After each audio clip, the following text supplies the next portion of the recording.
Ang tanging pangarap ko lamang sa buhay ay mabigyan ng maayos na buhay ang aking lolo Victor. Pero hindi ko akalain na isang anting-anting ang magdadala ng malaking pagbabago sa aking buhay. Ako si Victor, 27 taong gulang na naninirahan sa isang baryo na matagal nang ginagambala ng isang aswang. Ako ang nag-iisang electrician sa aming baryo.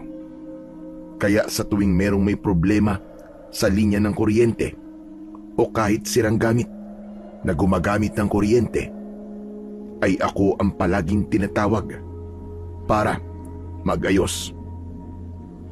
Nag-aral ako ng vocational course at doon ko natutunan ang lahat ng kaalaman ko sa pagiging electrician. Noon ay balak kong magtrabaho sa Maynila, pero nang biglang nalagyan ng linya ng kuryente ang aming baryo, ay napagtanto ko na mas kailangan ako sa aming lugar. At dahil sa ako lang ang electrician doon, ay wala akong magiging kakumpetensya. Pabor yun para sa akin, kasi kasama ko na ang aking lolo Victor. Tapos ay kumikita pa ako ng pera. Isang gabi, umuwi ako sa aming bahay. Galing ako sa bahay ng aming kapitan dahil pinaayos niya sa akin ang isang electrical outlet. Pagpasok ko sa bahay, ay nagulat ako nang may lumipad na tsinelas papunta sa akin. Mabuti na lamang at nagawa kong yumuko dahil kung hindi, ay sa mukha ko yun tatama. Ano't ganitong oras ka nang umuwi, ha, Erneng? Hindi ba't palagi ko sinasabi sa iyo na 6:00 pa lang ay dapat nandito ka na sa bahay? Lolo Victor naman, 6:00 talaga. Ano ko, bata? Wala ka talagang takot, hadi. Mabuti sana kung walang aswang na sumasalakay dito sa baryo natin. Hindi mo ba narinig yung nangyari kay Waldo? Sandali lang siya lumabas ng bahay niya para umihi. Abay inatake kagad ng aswang. Kung hindi siya kagad nakatakbo pabalik sa bahay niya, baka pinaglalabayan na siya ngayon. Hindi po kasi nag-iisip si Waldo eh. Bakit kasi lalabas siya ng bahay ng 10 oras ng gabi? Ang dapat kasi, nagdadala lang siya ng arinola bago siya matulog. Parang kayo po, lo.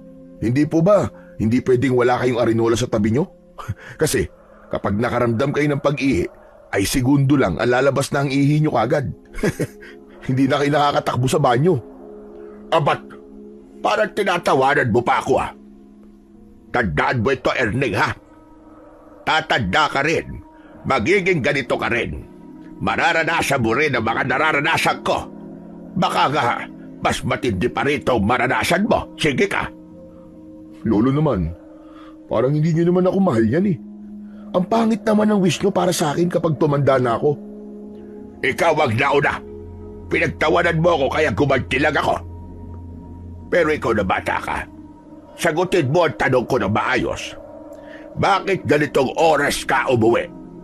Hindi ba paalam mo ay pinatawag ka lang ni Kapitan dahil meron siyang ipapaayos sa iyo sa bahay niya? Yun na nga po eh. Naayos ko naman po agad yung ipapagawa niya. Tapos may silang electric fan pa pala si Kapitan kaya pinaayos na rin niya sa akin. Kaya halos naging doble po ang bayad niya sa akin. May maitatabi na po tayo sa perang iniipon po natin para matubos na po natin yung lupa natin dun sa likod. Aba, totoo ba yung sinasabi mo? Baka babaya ini-isker mo lang ako, ha? Para hindi ako magalit sa iyo. No naman, bakit kailangan pa akong mag-steer sa inyo? Hindi po ba ang sabi nyo? Hindi tayo pwedeng magsinungaling sa isa't isa. Kasi, dadalawa na lang tayo magkasama sa buhay. Ako, sigurado ko na hindi ako kailanman nagsisinungaling sa iyo. Pero ikaw, aba hindi ko alam.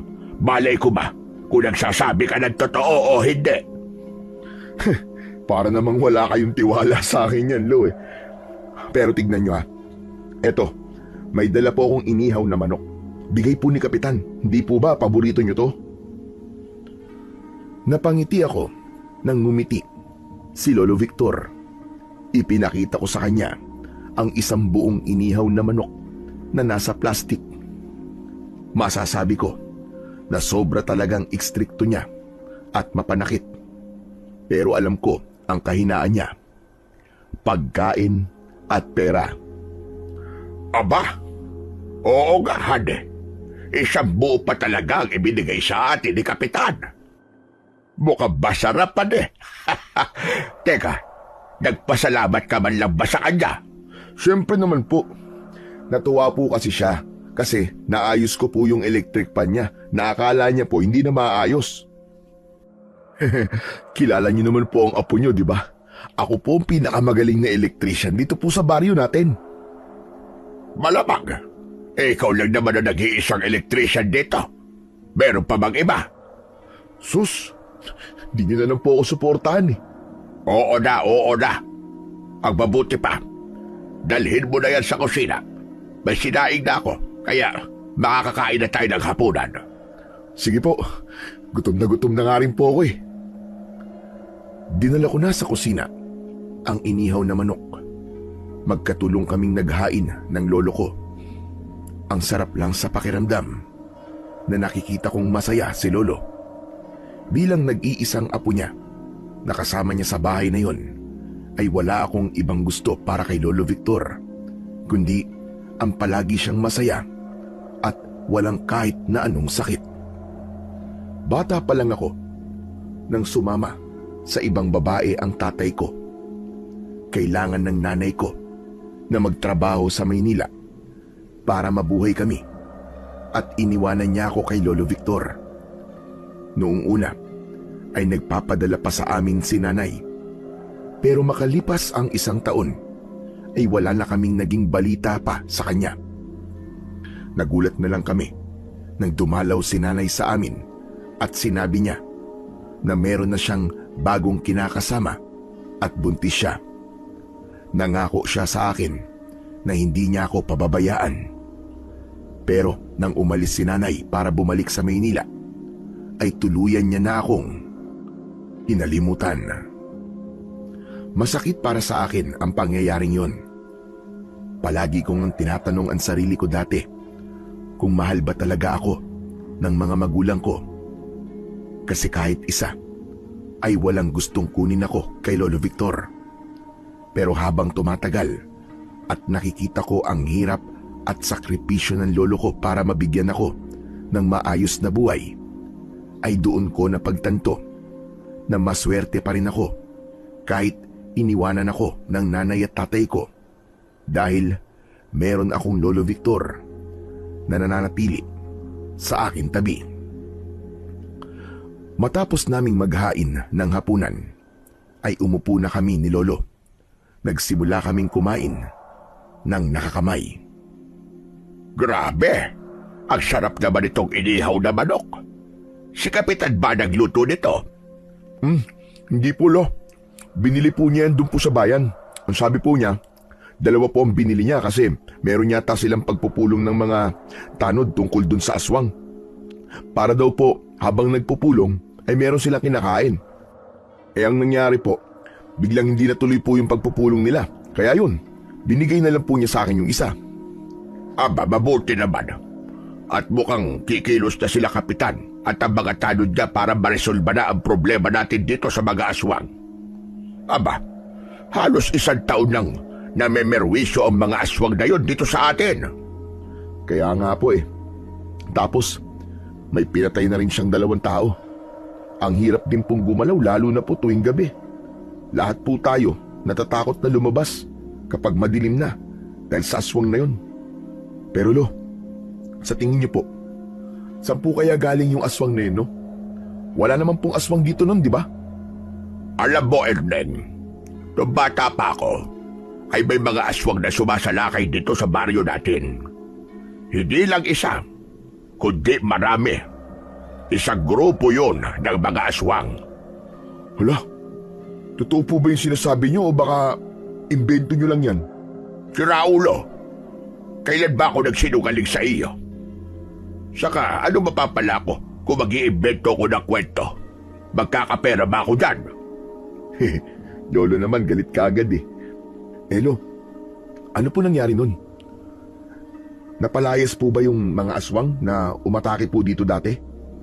Hindi lang basta napalayas, kundi naubos silang lahat. Ho? Paano pong naubos? Ano kasi, nangyari meron kasing lumaban sa mga aswang.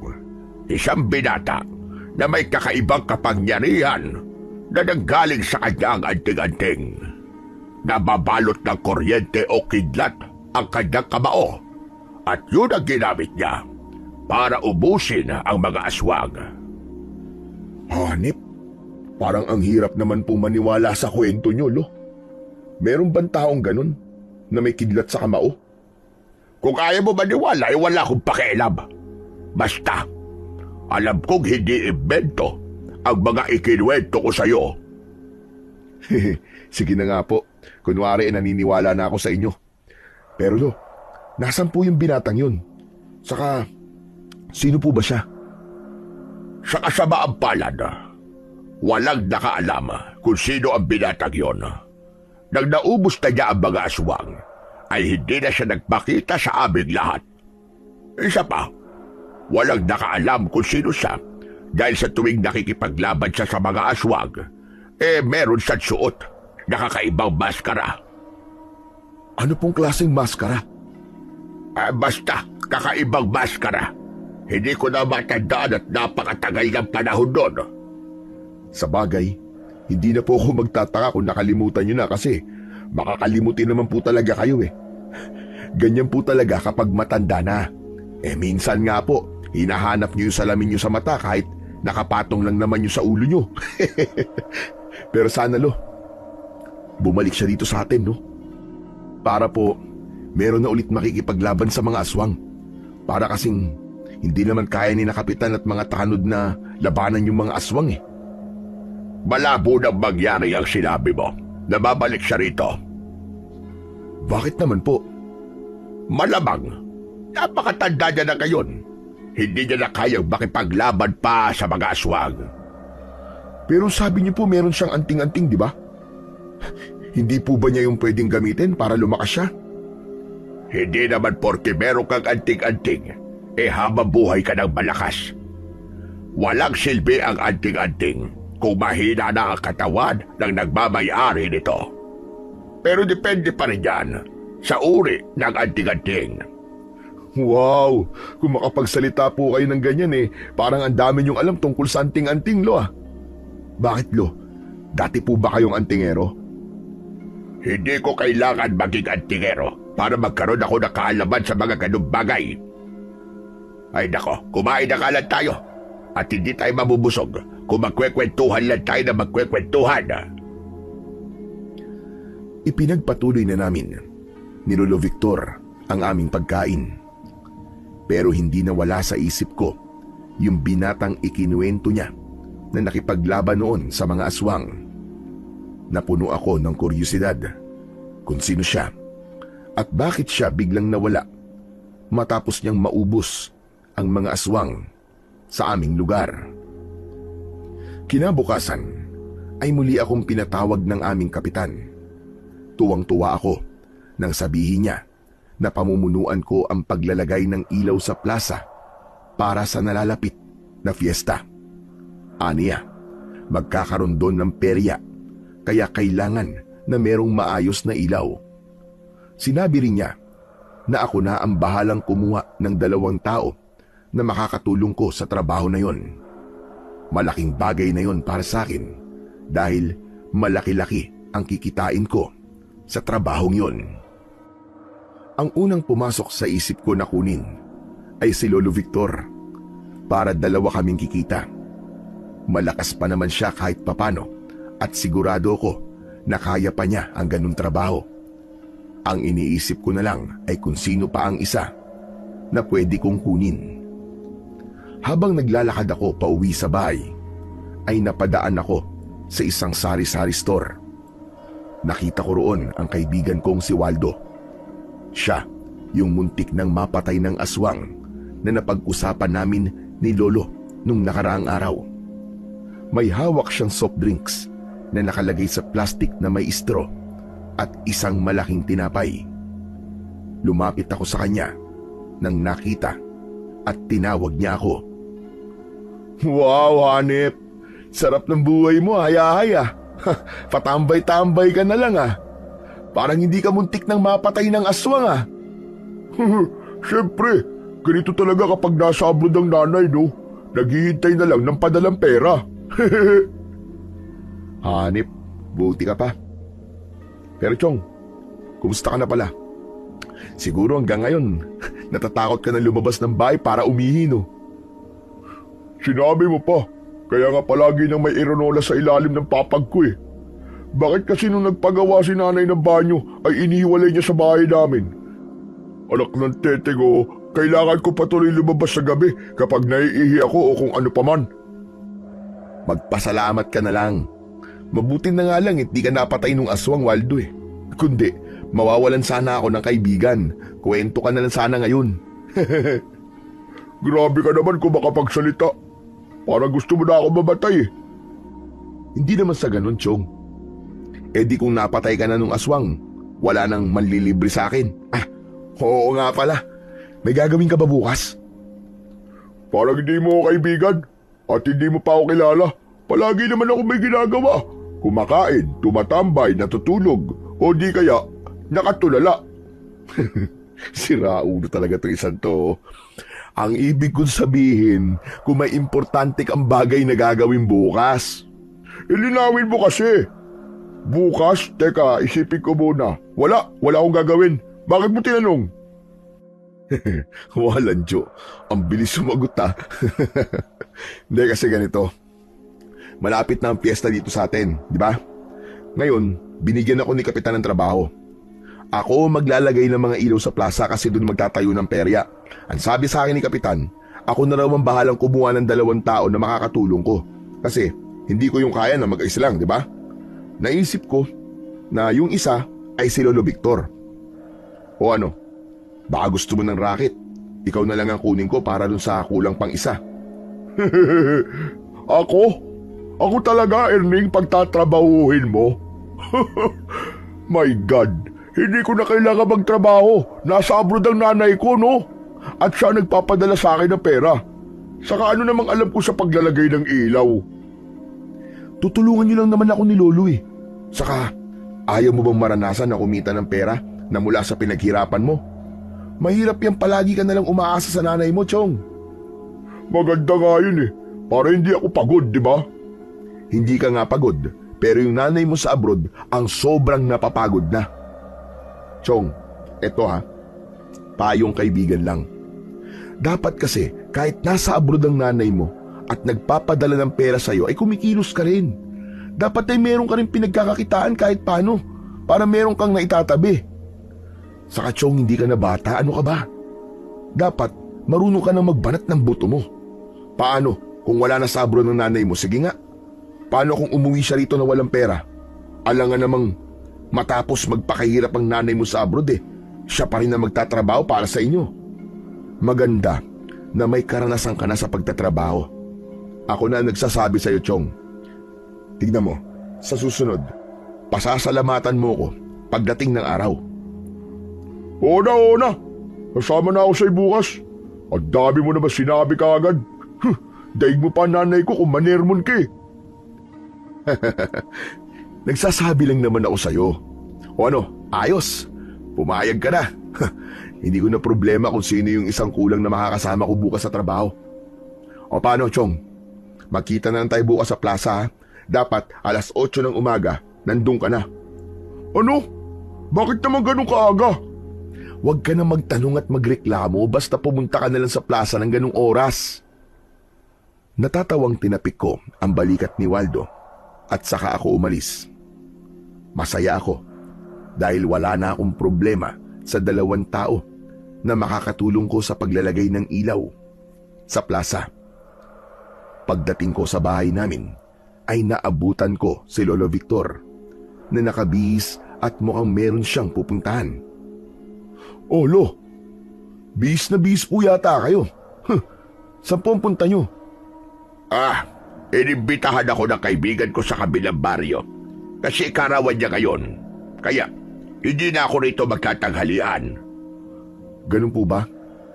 Sige ho, basta't mag-iingat lang po kayo. Saka huwag niyo pong kalilimutan na ipagbalot ako ng pansit at lumpiang Shanghai ha.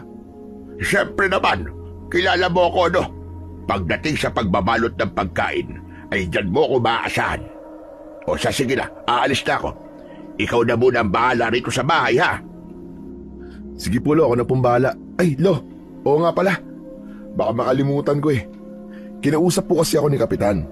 Ang sabi po niya, ako daw po maglalagay ng mga ilaw sa plaza para po sa perya. Oo nga, malapit na nga pala ang piyesta dito sa atin. Maganda yan. At para meron tayong panghanda sa piyesta. Yun na nga po lo eh. Ang sabi po kasi sa akin ni Kapitan, kumuha daw po ako ng 2 tao na makakatulong ko. Si Waldo po yung isa. Tapos naisip ko po na kayo po yung kunin kong isa para 2 po tayong kikita. Aba, hindi ko tatanggihan yan, apo. Sayang din nakikitain natin dyan. Kailan pala tayo maglalagay ng ilaw sa plaza? Bukas po ng 8:00 ng umaga. O sige. Isama mo ko dyan, ano? O paano? Aalis na talaga ako at baka maubusan pa ako ng handa doon. Matapos yun, ay umalis na si Lolo Victor. Kapag may mga ganong pupuntahan ang lolo ko, ay hinahayaan ko lang siya. Alam ko kasing masaya siya kapag kasama niya ang mga kaibigan niya. Sandali akong humiga sa papag dahil wala akong maisip na gagawin. Balak ko sanang matulog pero napansin ko ang mga gamit namin na wala sa ayos. Mukhang hindi nakapaglinis at nakapag-ayos dito si Lolo kasi may lakad siya. Nako, kailangan ko tong ayusin at siguradong magagalit yon kapag bumalik siya at makalat dito sa bahay. Dahil wala naman akong gagawin, ay naisipan kong maglinis na lang ng bahay. Sinimulan ko sa pagwawalis at pag-alis ng mga agiw sa kisame at sa mga sulok-sulok. Sunod kong ginawa ay ang pag-aayos ng mga gamit. Itinabi ko ang mga gamit ni Lolo na nasa sahig.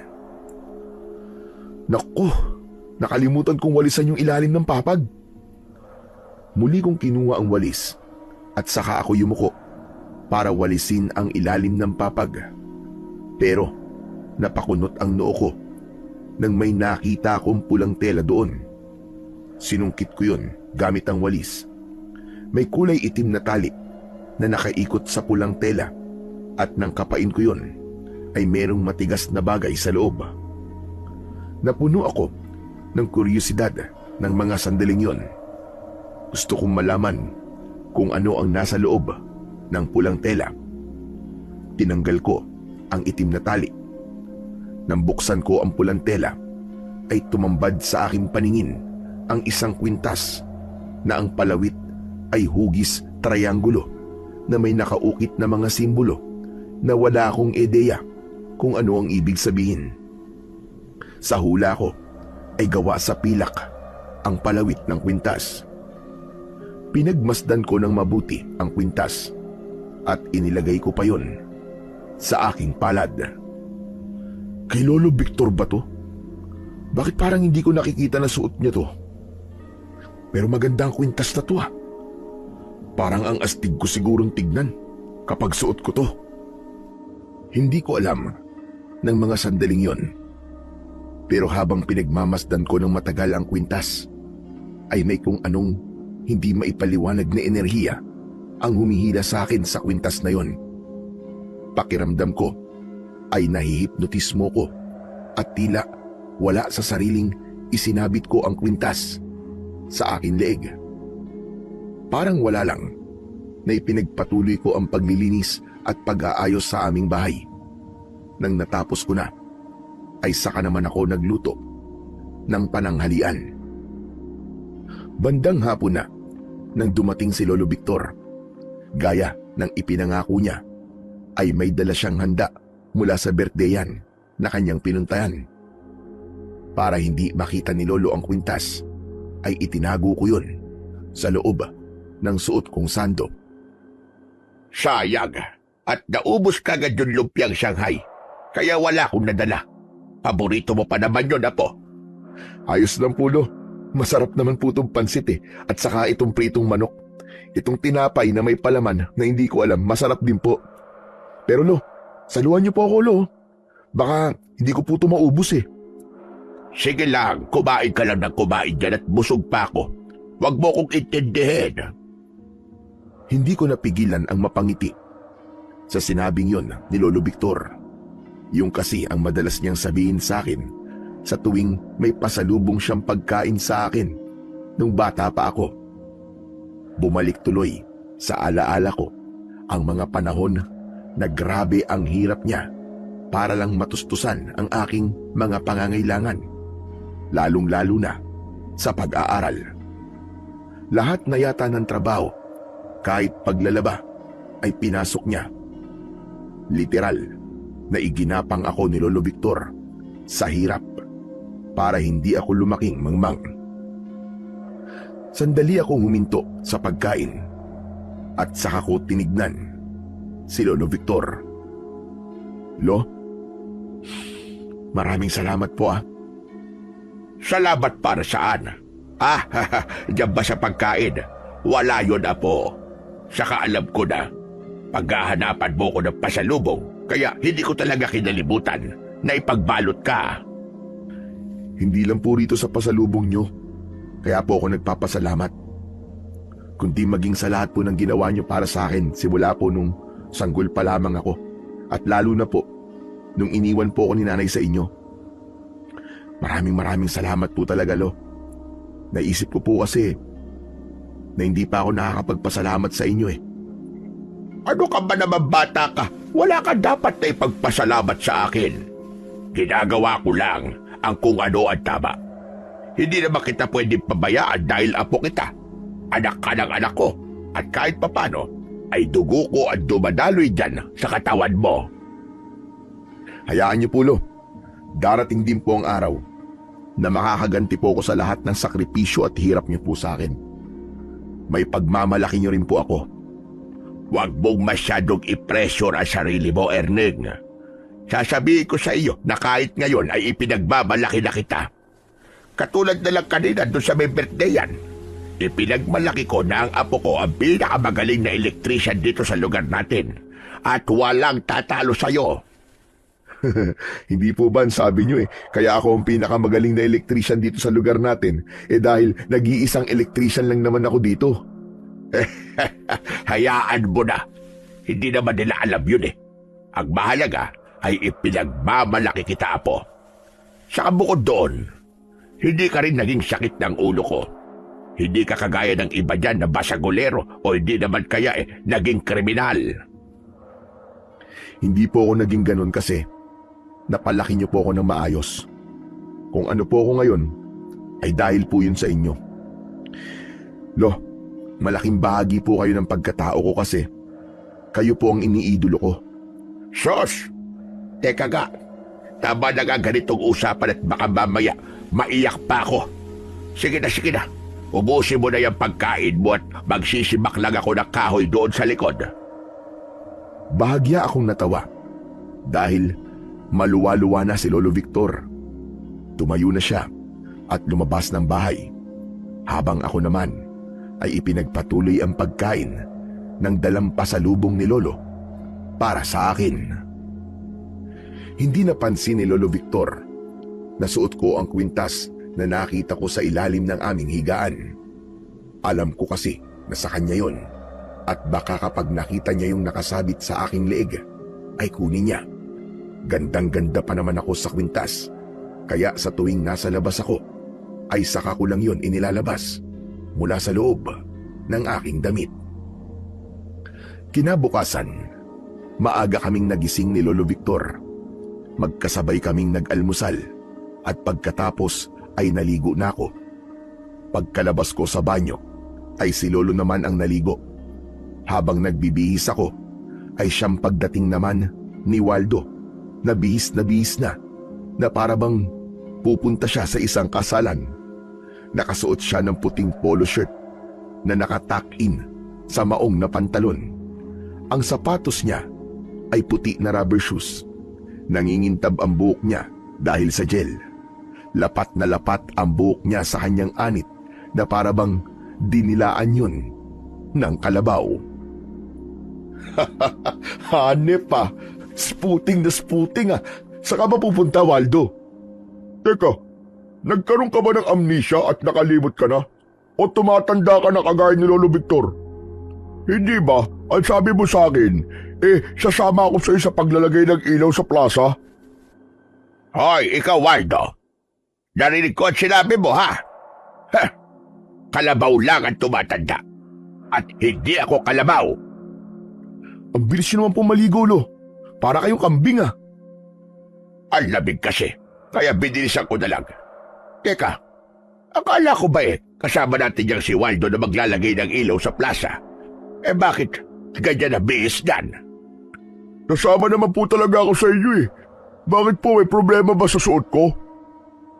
Malaki ang problema, Chong. Para ka may pupunta ang kasalan o kaya binyagan eh. Tsaka, nagputi ka pa talaga ha. Madudumihan ka dun. Kaya dapat hindi puti ang suot mo. Hayaan mo na. Ito kasi yung mga ipinadala ni nanay sa akin na hindi ko pa masyado nasusuot kasi wala naman akong pinupunta na okasyon eh. Kaya nga, ngayon ko na isinuot. Para kahit nagtatrabaho ko, mukha pa rin akong kagalang-galang, di ba? Walang ka talaga kahit kailan. Iba rin pala talaga ang takbo ng utak ng kaibigan mo, Ernie. Sana ay huwag kang mahawa sa kung anong merong utak siya. Grabe naman po kayo magsalita sa akin. Nagmaganda lang naman ako ng bihis eh. Ang dami nyo nang nasabi. O na. Sorry na. Kung yan ang trip mo, bahala ka sa buhay mo. Hindi na kami makikialam. Basta walang sisiyan ha. Kapag nadumihan yung damit mo mamaya ha. Ano ba kayo? Huwag kayo mag-alala. Pwede naman ako magpabili ulit kay nanay kapag nadumihan to eh. Teka, ano? Hindi pa ba tayo aalis? Mag-aayos lang kami ni Lolo tapos aalis na rin tayo. Ano ba yan? Akala ko pa naman aalis kagad tayo. Unang trabaho ko to kaya ayoko malate ano? Kalahating oras pa bago mag alas 8 kaya wag ka magmadali. Saka napakalapit lang naman ng plaza eh.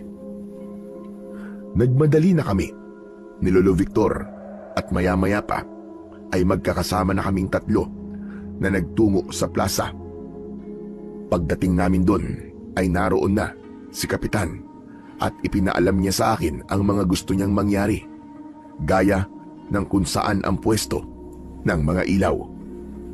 Sinimulan na namin ang paglalagay ng mga ilaw sa plaza.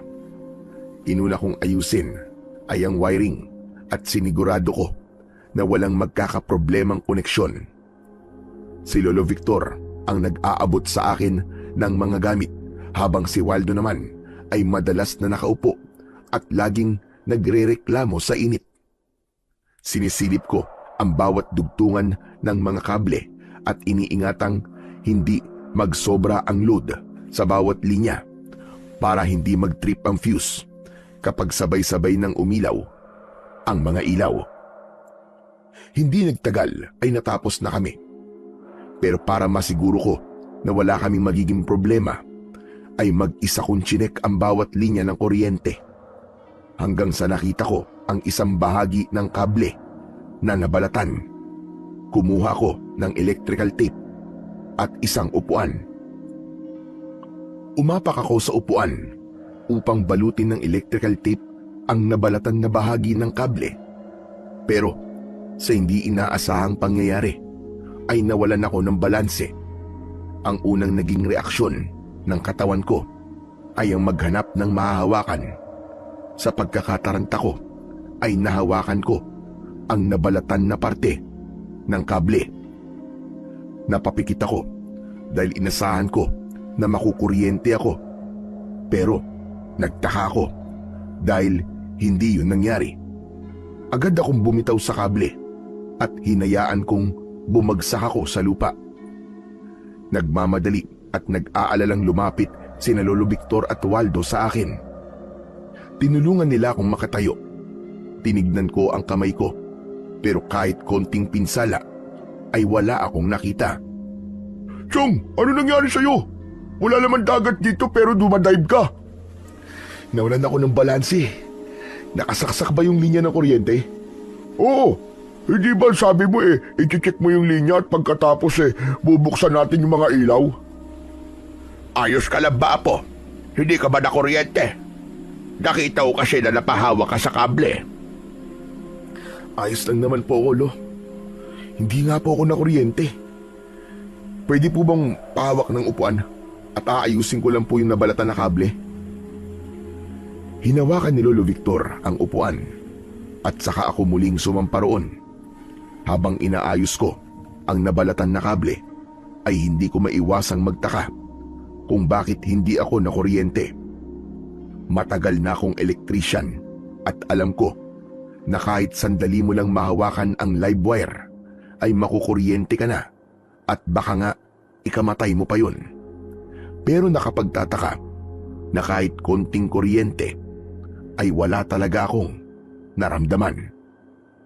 Nang masiguro namin na maayos na ang mga ilaw at linya ng kuryente sa plaza, ay tinawag na namin si Kapitan. Ipinakita namin sa kanya ang aming ginawa at natuwa naman siya. Inabot na rin niya sa amin ang aming sahod at hinati ko yun sa aming tatlo. Wow! Ang sarap pala talaga sa pakiramdam na nakatanggap ka ng sweldo. Sabi ko naman sa'yo, di ba? Saka, mas masarap sa pakiramdam na mas marami kang ipinahinga at inireklamo kaysa sa pagtatrabaho. Hayaan mo na. Unang beses ko pa lang naman itong nagtrabaho Saka, ayoko magkikikilos kasi baka madumihan tong damit ko Babawi na lang ako sa isa susunod, Chong. Basta kapag kailangan mo ulit ng katulong sa trabaho ako na lang akunin mo O siya, sige, uuwi na pala ako. Ang lagkit na ng pakiramdam ko Kailangan ko na maligo. Hinayaan ko nang umalis si Waldo. Napapailing na lang ako habang sinusundan siya ng tingin. Mukhang ba tututo na si Waldo na magtrabaho? Sana nga, Pulo. Pinaramdam ko talaga sa kanya ang pakiramdam na sumahod matapos na magtrabaho. Hindi kasi maganda na palagi siyang umaasa sa nanay niya, lalo na't hindi naman na siya bata at malakas naman ang pangangatawan niya. Maganda yang may pakialam ka sa kaibigan mo. Pero ayos ka lang ba talaga, Erning? Hindi ka ba talaga nakuryente kanina? Hindi nga, Pulo. Sa ako nakuryente ako, malamang nangingitim na tong buong kamay ko. Pero tignan niyo po, normal lang naman. Nag-alala talaga ako sa'yo kanina. Sa paningin ko kasi, nahawakan mo yung nabalatan na parte ng kable. Siguro nagkamali lang ako ng tingin. Nagkamali po talaga kayo ng tingin. Tara na, Pulo. Pumunta na po muna tayo sa palengke para makabili po tayo ng pang-ulam natin mamaya. Habang naglalakad kami ni Lolo, papunta sa palengke, ay patuloy ko pa ring iniisip ang nangyari sa akin kanina. Hanggang sa sandaling yun, ay inaanilis ako pa rin kung bakit hindi ako nakuryente. Pakiramdam ko tuloy ay masisiraan na ako ng bait sa labis na pag-iisip. Pagdating namin sa palengke, ay namili na kami ni Lolo Victor ng pang-ulam namin para mamayang tanghali at gabi. Nagkasundo kami na adobong manok ang lutuin. Bumili na rin kami ng bigas at saging. Palabas na kami ng palengke nang napansin namin na biglang nagkaroon ng kaguluhan sa unahan namin. Isang matandang babae ang sumigaw na ninakaw ang kanyang bag. Hindi ko alam, pero sa kabila ng napakaraming nagkukumpulang mga tao, ay nakita ko ang isang lalaki na tumatakbo, na dala ang isang itim na bag. Sa kanya pumukus ang aking mga mata. Agad kong ibinigay kay Lolo ang mga dala ko. Lo, kayo nga po muna magdala nitong mga pinamili natin. At bakit naman? Anong gagawin mo, Apo? Hahabulin ko lang po yung magnanakaw. Huwag ka nang makialam doon. At baka mamaya kung mapano ka pa. Hindi ko pinakinggan si Lolo Victor. Hindi ako nag-isip pa at agad ko siyang hinabol. Hinawi ko ang mga tao at nagtaka ko dahil kakaiba Ang bilis ng aking pagtakbo. Nang malapit na ako sa snatcher, ay sinigawan ko siya. "Hoy! Tumigil ka! Ibalik mo yung bag!" Lumingon ang snatcher at doon ko lang nakita na may dala pala siyang patalim. Nang naabutan ko siya sa kanto ng tindahan ng gulay, ay agad siyang sumugod at inundayan ako ng saksak. Naging sunod-sunod ang pagtatangka niya na saksakin ako, pero mabilis kong naiwasan ang lahat ng pag-atake niya. Nang nakahanap ako ng pagkakataon, ay sinuntok ko siya sa dibdib. Nang lumapat ang kamao ko sa dibdib ng snatcher, ay naramdaman ko ang pag-init ng kwintas na suot ko at biglang naglabas ng kuryente ang aking kamao. Tumalsik ang snatcher na parabang tinamaan siya ng malakas na boltahe ng kuryente. Nangingisay siyang bumagsak at agad na nawalan ng malay. "Hala! Anong nangyari? Bakit parang may lumabas na kuryente sa mga kamay ko?" Napapitlag ako ng malakas na nagsigawan sa tuwa ang mga tao at mayroon pang pinalakpakan ako. Naguguluhan kong kinuha yung bag at nang dumating ang matandang babae na may-ari nun, ay mangiyak-ngiyak siyang nagpasalamat sa akin. Nais pa sana akong bigyan ng pabuya ng matandang babae, pero tinanggihan ko yun at sinabi ko na sapat na sa akin na nabawi na niya ang bag niya mula sa magnanakaw. Matapos ang lahat, ay umuwi na kami ni Lolo Victor sa bahay. Umupo ako sa may sala habang nakatulala.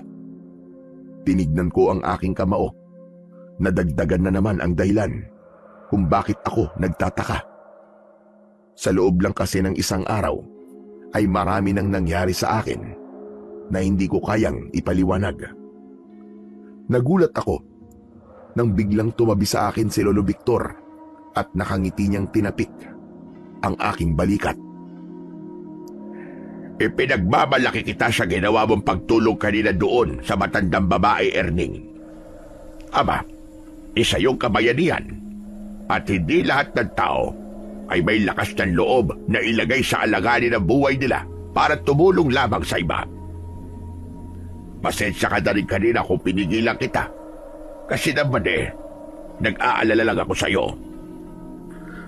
Wala na po kasi akong ibang naisip kanina kundi ang tulungan po yung matandang babae. Naisip ko po kasi na maaaring nandun po sa loob ng bag niya ang pera niya na kailangan niya. Kaya po gano'n na lang po ang pag-iyak niya. Pero anong ginawa mo? Bakit nawala ng malay yung snatcher na yon? Tapos para bang nangingisay pa siya? Sa totoo lang, Lo, hindi ko po talaga alam eh.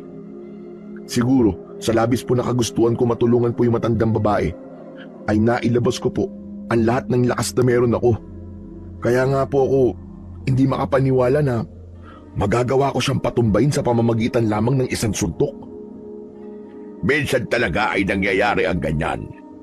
Ang importante ay hindi ka nasaktan at nagawa mo pang makatulong sa iba. Matipid kong nginitian si Lolo Victor. Hindi ko ipinahalata sa kanya na naguguluhan pa rin ako. Hindi ko masabi sa kanya na may lumabas na kuryente sa kamay ko dahil hindi ko alam kung papaniwalaan niya ako pagdating sa bagay na yon. Kinagabihan, hindi ko magawang makatulog. Nagdesisyon akong bumangon at lumabas ng bahay. Umupo ako sa upuan na nasa harapan ng aming bahay at doon ko'y pinagpatuloy ang aking pag-iisip sa mga nangyari sa maghapon. Pilit kong inisip ang kasagutan sa mga kakaibang nangyayari sa akin dahil alam kong hindi ako matatahimik hanggat gumugulo ang bagay na yon sa aking utak. Hanggang sa isang bagay ang aking napagtanto. Mabilis kong hinubad ang aking kwintas na nakasabit sa leeg ko at tinignan ko yon. Hindi kaya ikaw ang dahilan kung bakit ako nakuryente at may lumabas na kuryente sa kamao ko? Simula kasi nang isuot kita, ay saka naman nangyari ang lahat ng mga bagay na yun sa akin. Nang sandaling yon, ay unti-unti akong nagkaroon ng hinala na hindi lang simpleng kwintas ang hawak ko.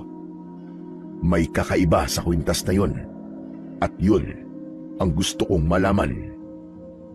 Kinabukasan ay wala akong trabaho, kaya nasa bahay lang ako, habang si Lolo Victor naman ay nagpunta sa gubat para kumuha ng panggatong. Sasamahan ko sana siya, pero aniya ay wag na at kaya niya na yung mag-isa. Habang mag-isa naman ako sa bahay, ay naisipan kong makialam sa mga gamit ni Lolo Victor. Malakas kasi ang kutob ko na pagmamay-ari niya ang kwintas at baka may iba pa siyang gamit na maaaring maging sagot sa mga katanungan sa isip ko. Inuna kong tignan ang ilalim ng papag, pero wala na akong nakitang ibang gamit doon. Sinunod kong tignan ang kahon kung saan nakalagay ang mga damit ni Lolo Victor. Maingat at isa-isa kong inalis ang mga damit niya. At nang naalis ko na ang mga damit na naroon, ay tumambad sa akin ang isang itim na tela na medyo may kakapalan. Iniladlad ko ang telang itim at doon ko nalaman na isa yung maskara na isinusuot sa buong ulo at ang tanging makikita lamang ay ang mga mata at ilong kapag suot yun. Bakit may ganito si Lolo? Dati ba siyang akyat bahay gang? Hanggang sa naisipan kong isuot yung maskara, hindi ako makapaniwala dahil saktong-sakto yun sa ulo ko. Nagulat ako nang narinig ko ang boses ni Lolo Victor sa may pintuan. Nakalimutan ko palang magdala ng sako kaya bumalik ako. Lumingon ako kay Lolo Victor at gulat na gulat siya nang makita niyang suot ko ang maskara na nakuha ko sa lalagyan niya ng mga damit.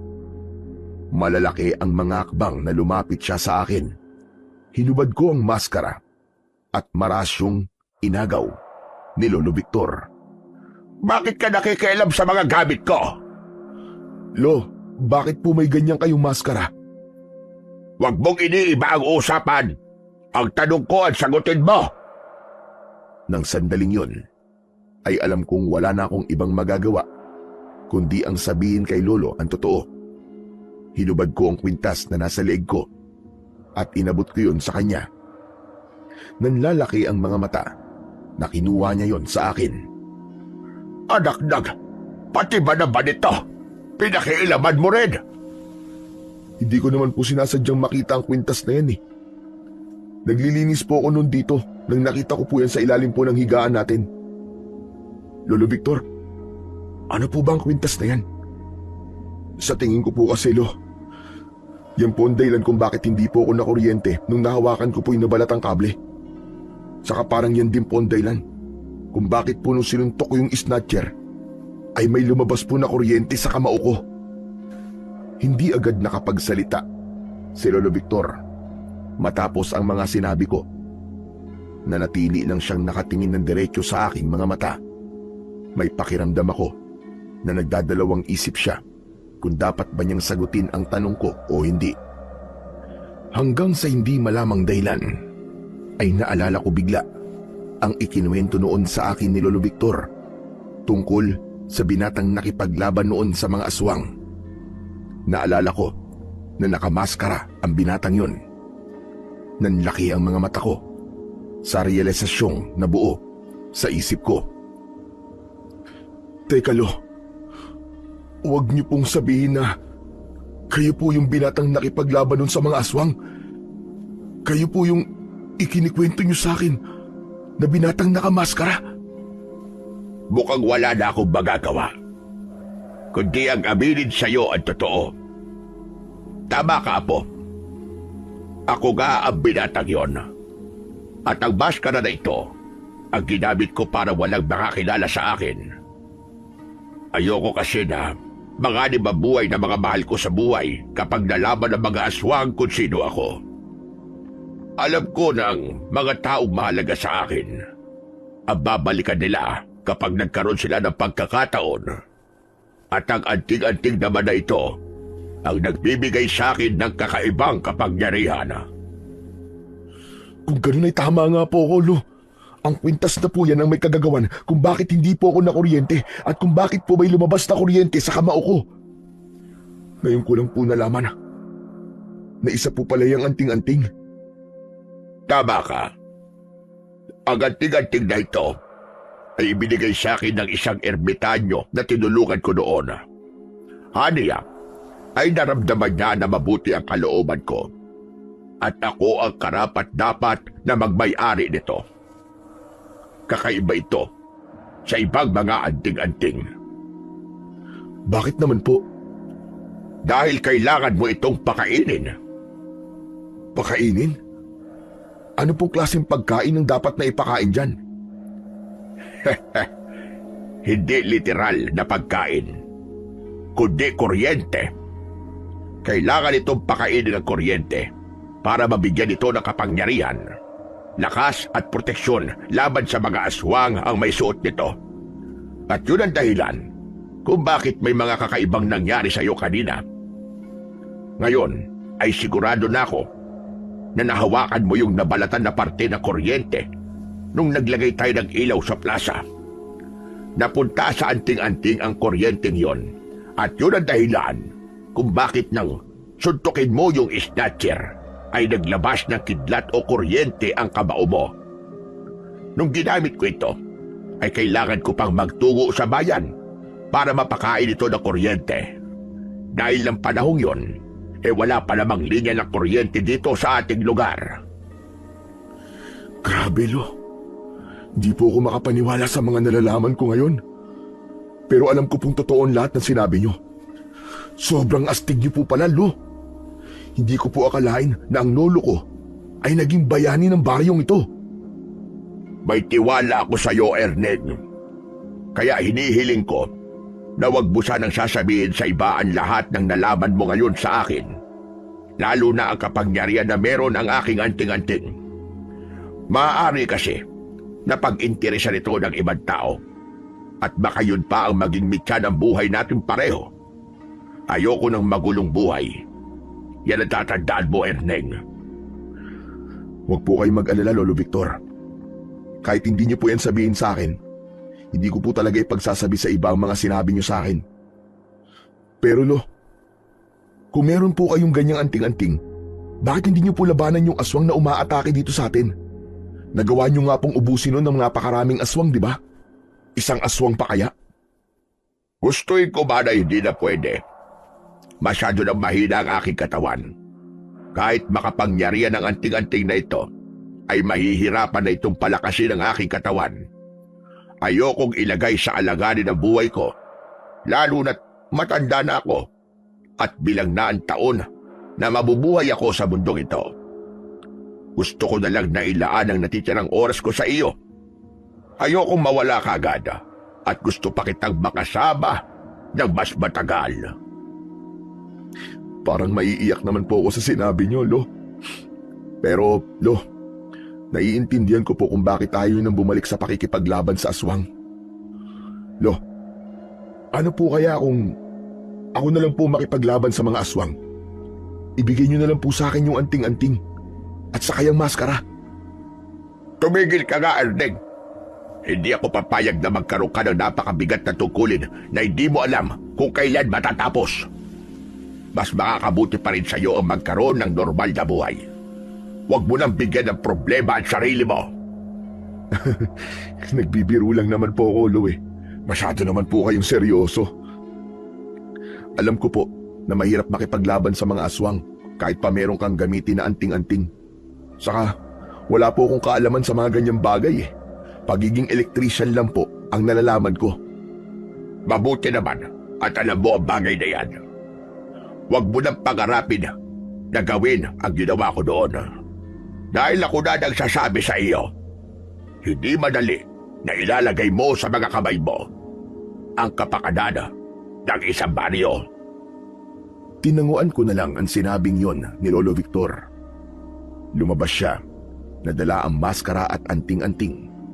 Nang mag-isa na ulit ako, ay hindi pa rin ako makapaniwala sa mga isiniwalat ni Lolo Victor. Mas lalo akong humanga sa kanya dahil minsan pala ay hinangaan siya ng mga tao sa aming baryo bilang isang bayani na nagligtas sa lahat laban sa napakaraming aswang. Kinagabihan, hindi na naman ako makatulog. Nakapikit ako, pero gising na gising ang diwa ko. Hindi nagtagal ay naramdaman kong gumalaw si Lolo Victor sa tabi ko. Tinapik niya ang balikat ko, pero hindi ako gumalaw. Erding! Erding apo, kisig ka pa ba? Hindi pa rin ako gumalaw. Nagtulog-tulugan ako at humilik pa ako kunwari para lang isipin ng lolo ko na tulog na ako. Naisip ko kasi na baka may ipapagawa siya sa akin at tinatamad na akong bumangon. Hindi nagtagal ay naramdaman kong bumaba sa higaan si Lolo Victor. Bagya kong ibinukas ang mga mata ko para makita ko kung anong gagawin ng lolo ko. Nakita ko na kinuha niya mula sa ilalim ng papag ang maskara at ang anting-anting. Matapos yun ay lumabas siya ng bahay. Nagtaka ako kung anong gagawin ni Lolo Victor sa labas. Tapos dala pa niya ang kanyang anting-anting at maskara. Pinakiramdaman ko ang tunog ng paglalakad ni Lolo sa labas at napagtanto ko na papunta siya sa likod ng bahay. Marahan akong naglakad papunta sa kusina at sumilip ako sa siwang ng dingding. Mula roon ay nakita ko si Lolo Victor na kinuha ang pala at nagsimula siyang maghukay sa tabi ng puno ng kamyas. Mula sa bulsa niya ay inilabas niya ang isang plastik. Inilagay niya ang anting-anting at maskara sa plastik at sa kanya yon inilagay sa hukay. Nang tinatabunan niya na yon ng lupa, ay bumalik na ako sa higaan. Nang pumasok na si Lolo, ay mabilis akong pumikit at naramdaman ko ang paghiga niya sa tabi ko. Sa ginawang yon ni Lolo Victor, ay napagtanto ko na talagang tuluyan niya ng tinalikuran ang pakikipaglaban sa mga aswang. Ako ang nakaramdam ng panghihinayang dahil masyadong makapangyarihan ang anting-anting niya para hindi yun magamit sa pakikipaglaban sa kasamaan. Kinaumagaan, habang nag-aalmusal kami ni Lolo Victor, ay napansin ko ang pagiging tahimik niya. May hinala ako na iniisip niya ang ginawa niyang pagbaon sa kanyang anting-anting at maskara. Maya-maya pa ay dumating si Waldo na may dalang isang plastik na may laman na mga delata. Oh, magandang umaga, Waldo. Hanep pa, mukhang dumating na naman ang padala ng nanay mo ah. Oo, kahapon lang. Kaya dinalan ko kayo ng mga imported na delata.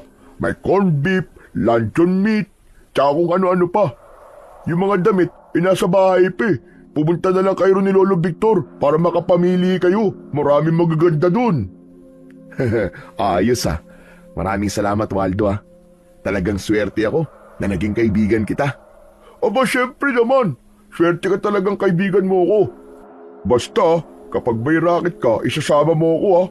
Ang sarap pala kasi sa pakiramdam ng sumisweldo. Ay, oo nga pala. Nakarating na ba sa inyo yung latest na balita dito sa atin? Hanep, kapag kismisan talaga, ang bilis mo rin, no? Ano bang balita ang sinasabi mo? Grabe, umatake na naman pala yung aswang kagabi. Wala na si Aling Mona. Pinasok pala ng aswang yung bahay niya. Nagkataon na wala yung asawa niya kasi nagpunta sa Maynila. Naku, siguradong papalaw ng iyak yung asawa ni Aling Mona pagbalik niya. Biruin niyo, umalis siyang buhay si Aling Mona tapos pagbalik niya patay na. Ano ba yan? Nakakaawa naman si Aling Mona. Ang bait pa naman nun. Nakakatakot na talaga dito sa atin. Sana kahit isa ay merong magkaroon ng lakas na loob na labanan yung aswang na yun. Parang hindi naman kasi natin maaasahan sina Kapitan at ang mga tanod niya kasi kahit sila takot din sa mga aswang eh. Sinabi mo pa, puro sila plano, pero wala namang gawa. Ang nangyayari tuloy nagkakanya-kanya tayo ng paraan para protektahan lang ang mga sarili natin. Mabuti na lang talaga at gawa sa semento ang bahay namin dahil kung hindi, naku po, madali ako mapapasok ng aswang doon. Kaya nga natatakot ako para sa mga kalugar natin na hindi konkreto ang bahay Gaya nitong bahay niyo. Kaya nga sana, merong maglakas ng loob na tugisin at patayin yung aswang na yun. Ang tagal na rin natin natatakot sa aswang eh. Sino naman gagawa nun? Lahat naman tayo rito takot sa aswang Pero alam niyo ba, nakakwentuhan ko nung isang araw si Mang Kanor. Nagpahilot kasi ako sa likod sa kanya. Nabanggit niya sa akin na dati pala ay maraming aswang ang sumasalakay dito sa lugar natin. Hindi pa yata tayo ay pinapanganak nang nangyari yun, Erning Tapos alam mo, sabi niya sa akin, may isang maskaradong binata daw na nilabanan yung mga aswang. Kaya lang, matapos na maubos ang mga aswang, di na siya nagpakita pa ulit. Nasaan na kaya siya ngayon Sana bumalik siya rito para tulungan tayo. Bigla akong natahimik sa sinabing yun ni Waldo. Pasimple akong tumingin kay Lolo Victor. Nang magtama naman ang mga mata namin, ay yumuko siya at nagkunwaring abala sa pagkain. Maya-maya pa ay umalis na si Waldo. Nang kami nilang dalawa ni Lolo Victor ang naroon, ay doon ko lang siya kinausap. Hanggang ngayon pala, ay naaalala pa rin ng mga tao ang kabayanihan mo, Lo. Grabe, no? Ang galing niyo talaga. Bakit mo sinasabi sa akin yan? Ikaw na bata ka. Diretsuhin mo na nga ako kung ano ba talaga ang gusto mong sabihin sa akin. Lo, sa sinabi kasi ni Waldo kanina, ay mukhang umaasa pa rin ng mga tao na magbabalik kayo para ipagtanggol kami roon sa aswang. Kayo lang po ang naiisip nila sa ngayon dahil alam nila na kayo lang po ang may kakayahan na harapin at patayin yung aswang.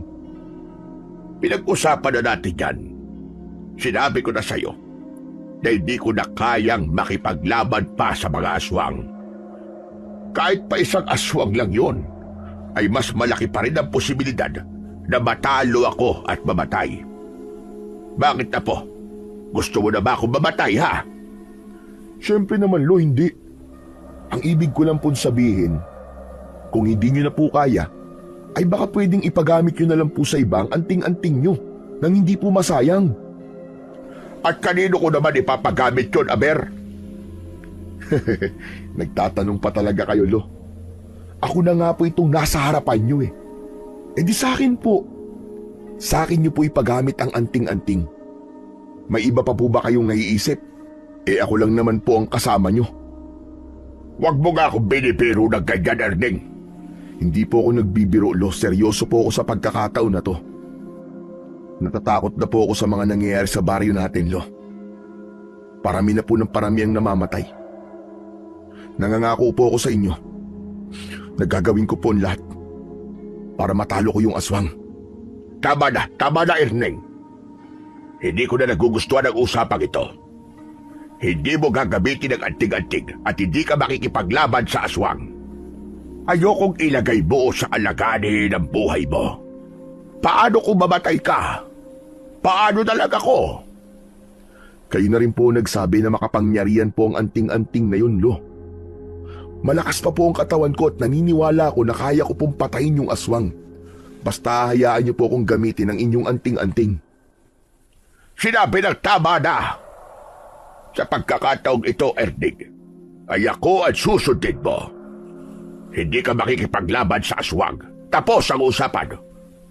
Isa pa, matagal ko nang itinapon ang anting-anting na yon. Kaya wag mo na akong pilitin sa gusto mong gawin.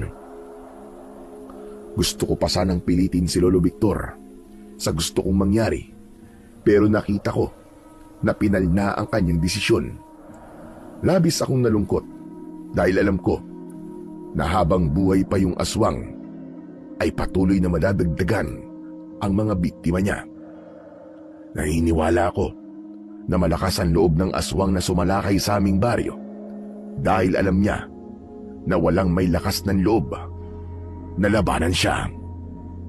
Nang sumunod na araw, ay mabilis na kumalat sa aming baryo ang tungkol sa panibagong biktima ng aswang. Isang buntis na babae ang pinatay ng aswang at kalunos-lunos ang itsura ng bangkay niya dahil wakwak ang kanyang tiyan at wala na ang sanggol na kanyang dinadala. Ang pangyayaring yun ay naging dahilan para may ilang mga tao ang nagsabi na kailangan na nilang umalis agad sa aming baryo. Malungkot akong naglakad pa uwi sa bahay namin matapos kong makita yung bangkay ng bagong biktima ng aswang. Mabigat ang loob ko dahil alam kong may pwede akong gawin para matapos na ang bangungot sa aming lugar. Pero hindi ko magawa dahil naniniwala ako na dapat kong sundin ang Lolo Victor ko. Napahinto ako nang narinig ko ang pagtawag ni Waldo sa akin. Lumingon ako at nakita ko siyang humahangos na tumatakbo papalapit sa akin. Habol niya ang paghinga nang naabutan niya ako. Erning! Teka, Erning! Grabe! Nakakatakot na talaga dito sa atin ngayon. Ngayon lang nangyari na dalawa magkasunod na gabi na may pinatayong aswang. Kaya nga sinabi mo pa. Narinig ko na nga yung sinabi ng ibang mga tao na aalis na sila rito kasi hindi na nila nararamdamang ligtas sila rito sa atin. Hindi rin natin sila masisisi kung gusto na nilang umalis. Wala tayong alam kung kailan ulit sasalakay yung pesting aswang na yun at kung sino susunod niyang bibiktimahin. Nako! Makita ko lang talaga yung aswang na yun. Susuntukin ko siya sa ngalangala niya. Maniwala ka sa akin. Hindi ba nakita mo na siya? Munti ka pa nga niyang patayin, di ba? Bakit hindi mo siya nilabanan nung nakita mo siya? Iba naman kasi yun Hindi ako nakahanda nung nagpakita siya sa akin Pero subukan niya ulit na magpakita sa akin at makikita niya talaga ang hinahanap niya. Sus! Napakayabang mo naman. Ikaw ba? Wala ka bang balak na umalis dito? Saan naman ako pupunta kung aalis ako? Hindi ko nga alam kung nasa ng mga kamag-anak namin Saka tiwala ko na hindi makakapasok ng aswang sa bahay namin, no? Kayo ba ni Lolo Victor? May balak ba kayong umalis? Gaya mo, wala rin kami mapupunta ang ibang lugar. Kaya dito lang kami kahit may aswang at patayan na nangyayari dito sa atin. Kaya nga sana, bumalik na yung dating nakipaglaban dun sa mga aswang. Siya lang talaga ang pag-asa nating lahat dito. Sana nga, Waldo. Sana nga. O sige na, kailangan ko nang umuwi at pinabili lang ako ni Lolo ng toyo. Baka batuin na naman ako ng tsinelas kasi ang tagal ko bago nakabalik. Nagpatuloy na ako sa paglalakad, pauwi sa bahay. Pagdating ko, ay dumiretso ko sa kusina para ibigay kay Lolo ang isang bote ng toyo. Bakit ang tagal mo naman bumili ng toyo? Ikaw, yun lang ang pinapabili sa'yo, inaabot ka pa ng siyam-siyam. Lo, napadaan po kasi ako rin sa bahay ni Ate Rowena. Oh, ano namang meron sa bahay ni Rowena? May papagawa ba sa'yo? Wala po, Lo. Patay na po si Ate Rowena. Pinatay po siya ng aswang kagabi. Wakwak po ang tiyan niya at wala na po ang sanggol sa tiyan niya. Tumiim ang bagang ni Lolo Victor. Hindi agad siya nakapagsalita. Pero ramdam ko ang pagpipigil niya ng galit. Maging ako ay hindi na rin nagsalita.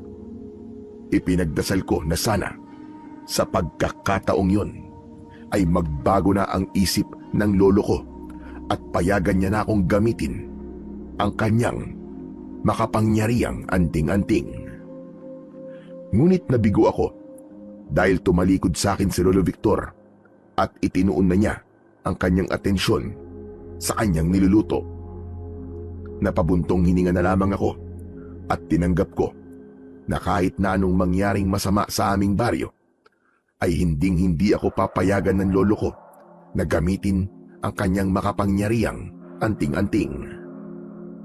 Nang sumunod na araw, ay nakita ko na nagsisimula ng itayo ang peryahan sa plaza. Sa una ay natuwa ako dahil malapit na ang fiesta sa aming baryo. Pero nang naisip ko na hindi magiging masaya ang fiesta na yon para sa aming lahat dahil sa aswang, ay mabilis na naglaho ang kasiyahan ko. At alam ko na mas mahirap ang maging masaya para sa mga taong nawalan ng mahal sa buhay nang dahil sa pesteng aswang. Kinagabihan, hindi ko ulit magawang makatulog. Kahit na anong pwesto na ang gawin ko, ay hindi talaga ako dinadalaw ng antok. Hindi mawala-wala sa isip ko ang mga bangkay ng naging biktima ng aswang. Alam ko na matatapos lamang ang kaguluhan sa aming baryo kapag pinayagan na ako ni Lolo Victor na gamitin ang kanyang anting-anting. Hanggang sa isang ideya ang biglang pumasok sa utak ko. Pinagmasdan ko si Lolo Victor sa tabi ko at nang masiguro ko na malalim na ang kanyang pagtulog, ay tahimik akong bumangon at lumabas ng bahay.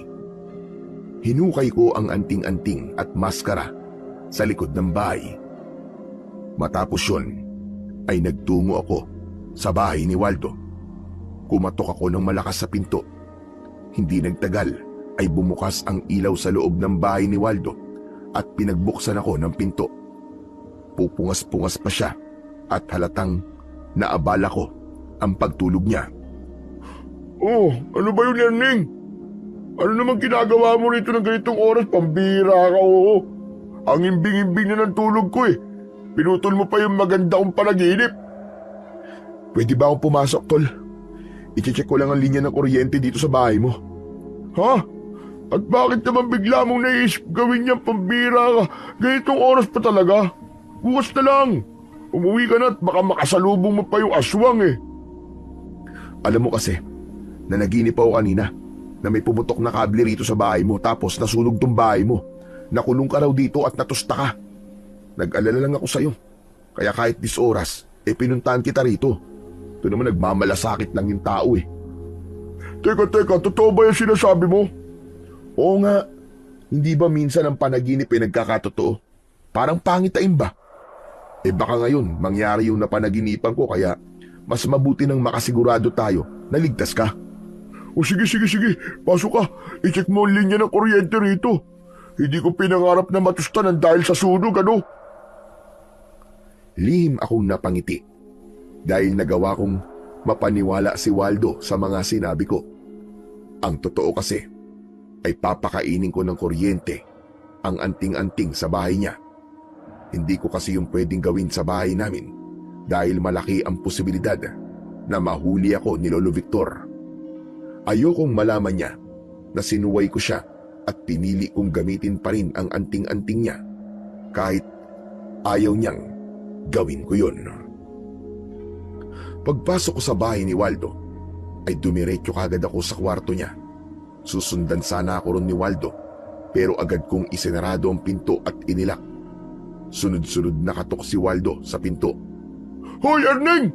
Erning, bakit mo sinarado yung pinto? Hoy, kwarto ko yan! Erning! Diyan ka lang, Chong. Delikado tong gagawin ko. Baka makuryente ka pa eh. Tinignan ko ang mga gamit ni Waldo roon hanggang sa nakita ko ang nakasaksak na electric fan. Binunot ko yun sa saksakan.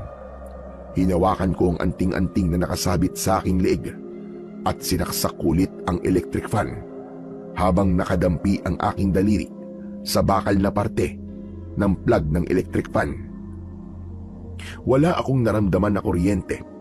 Bagkus ay naramdaman ko na bahagyang umiinit ang anting-anting. Kumurap-kurap ang ilaw sa loob ng kwarto ni Waldo. Makalipas ang ilang sandali, ay tumigil na ako sa aking ginagawa at sinaksak ko na ng maayos ang electric fan. Nang lumabas na ako ng kwarto ni Waldo, ay bakas ang pag-aalala sa kanyang muka.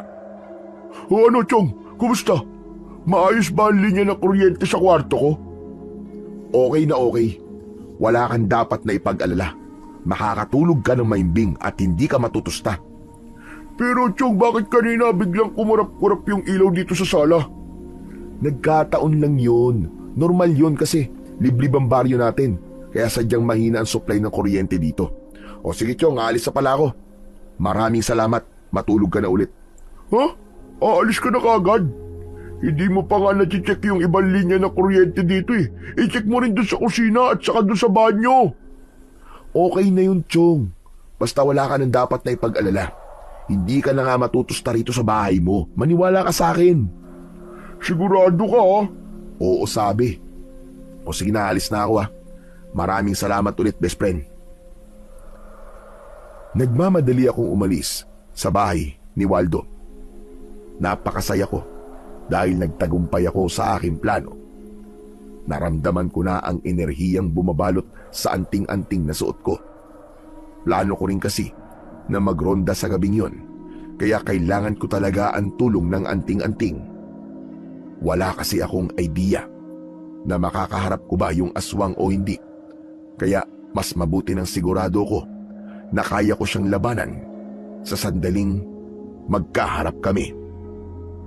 Hindi man ako biyasa na gamitin ang anting-anting ni Lolo Victor, ay kailangan may gawin ako para matapos na ang bangungot ng mga tao sa aming baryo. Hindi ko na kayang walang gawin kahit alam ko na malaki ang maitutulong ko sa problemang kinakaharap naming lahat. Laban sa aswang. Habang naglalakad ako sa aming baryo, ay napahinto ako nang may marinig akong sumisigaw na lalaki. Hindi ko matukoy kung saan yon, pero naririnig ko siya sa loob ng aking ulo. Lumingalinga ako sa paligid, pero wala pa rin akong ideya kung saan ako dapat pumunta. Sa klase kasi ng pagsigaw ng lalaki, ay alam ko na nasa panganib siya. Hinawakan ko ang anting-anting at mariin akong pumikit.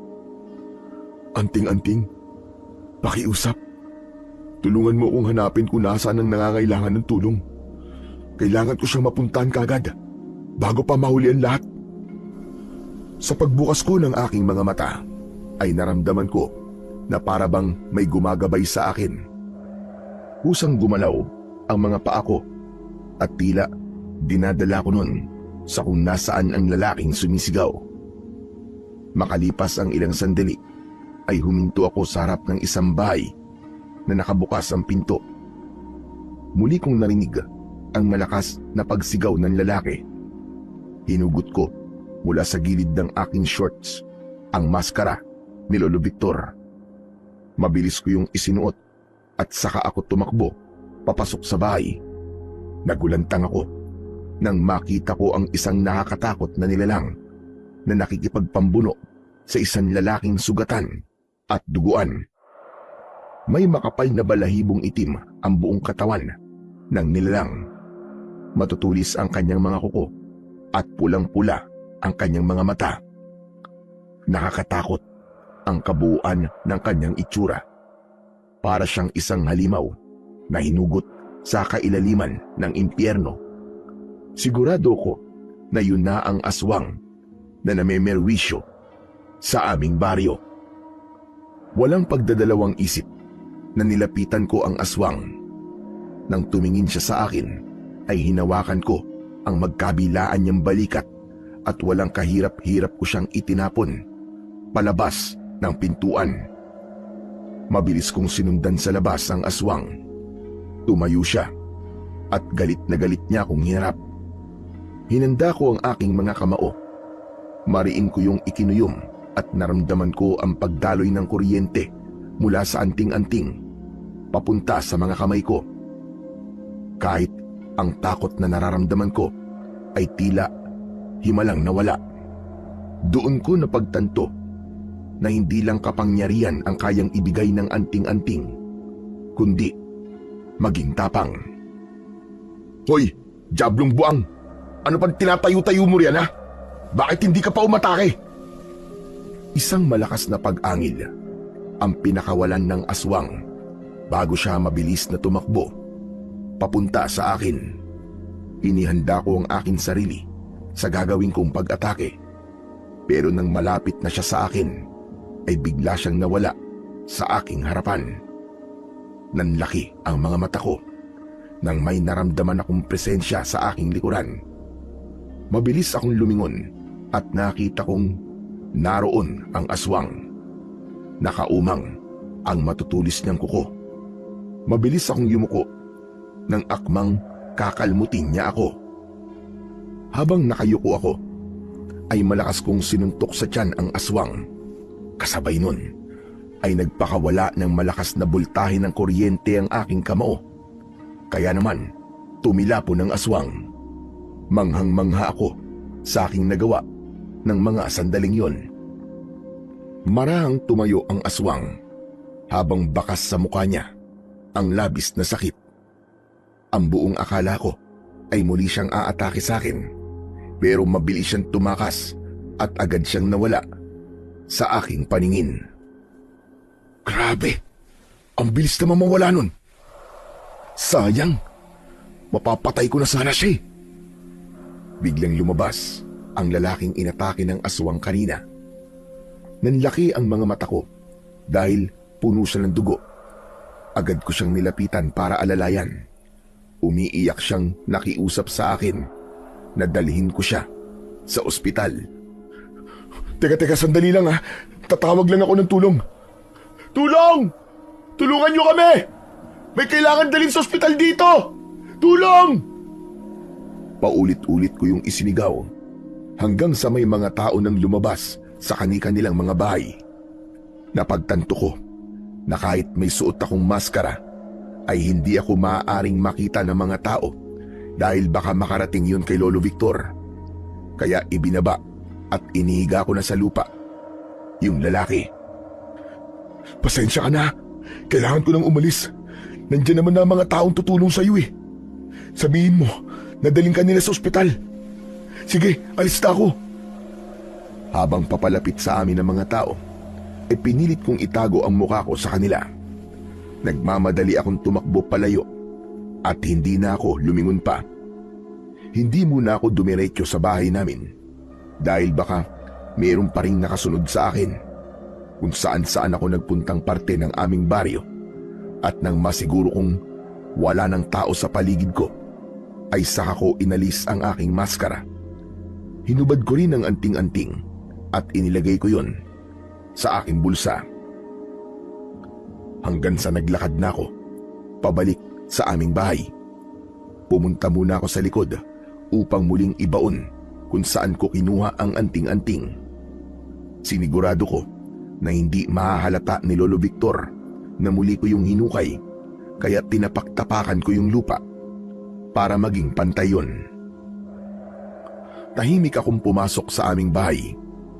Labis ang pasasalamat ko dahil maimbing pa rin natutulog si Lolo Victor.